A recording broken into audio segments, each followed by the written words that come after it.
भोंदू खरात प्रकरणात नाशिक पोलिसांची मोठी कारवाई। अशोक खरातच्या अटकेनंतर पोलिसांचा दुसरा दणका। भोंदू खरातचा मुलगा हर्षवर्धन खरात पोलिसांच्या ताब्यात। नाशिकचा भोंदू अशोक खरातचे रोज नवे प्रकरण बाहेर येत आहेत। एसआयटी कडून सध्या त्याची चौकशी सुरू आहे। या चौकशीत हादरवून टाकणाऱ्या गोष्टी समोर येत आहेत। अनेक राजकीय नेते आणि मंत्री सुद्धा खरातमुळे अडचणीत येण्याची शक्यता आहे। पण आता पोलिसांनी मोर्चा वळवलाय अशोक खरातच्या कुटुंबियांकडे। एकीकडे शिर्डीच्या प्रकरणात अशोक खरातची पत्नी कल्पना खरातचं नाव समोर आल्यानंतर दुसरीकडे नाशिकमध्ये पोलीस आज खरातच्या घरी गेले आणि त्या ठिकाणी मोठा राडा झाल्याचंही पाहायला मिळतंय। घडलं असं की नाशिक पोलिसांचं एक पथक आज भोंदू खरातच्या घरी धडकलं। भोंदू खरातचा हाच अलिशान बंगला आहे तृप्तावाला। पोलिसांचं पथक साध्या वेशात खासगी गाडीत त्याच्या घराच्या परिसरात दाखल झालं।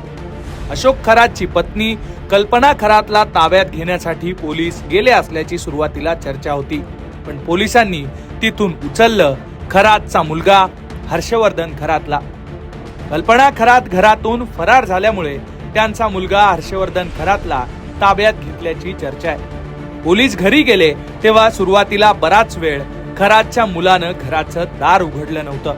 त्यामुळे पोलिसांनी शेजारच्या बंगल्यातून उडी घेत खरातच्या बंगल्यात एंट्री केल्याची माहिती आहे। पोलीस बराच वेळ आत थांबले आणि बाहेर येताना खरातच्या मुलाला ताब्यात घेऊनच निघाले।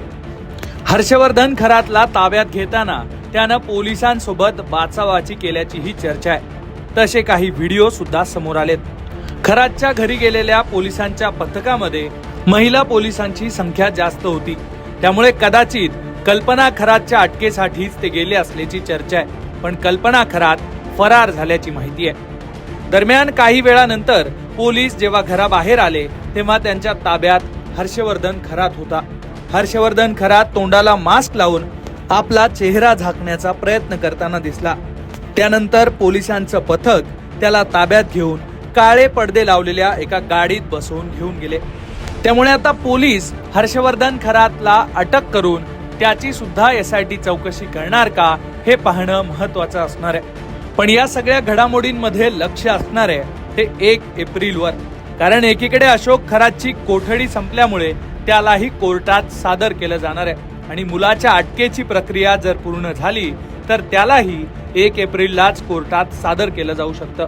त्यामुळे नाशिक जिल्हा व सत्र न्यायालयात बाप लेकांना एकाच दिवशी कोर्टासमोर सादर केलं जाण्याची शक्यता आहे। त्यामुळे या सर्व घडामोडींवर सध्या राज्याचं लक्ष लागून आहे। नाशिकहून किरण नाईकसह ब्युरो रिपोर्ट, लोकमत।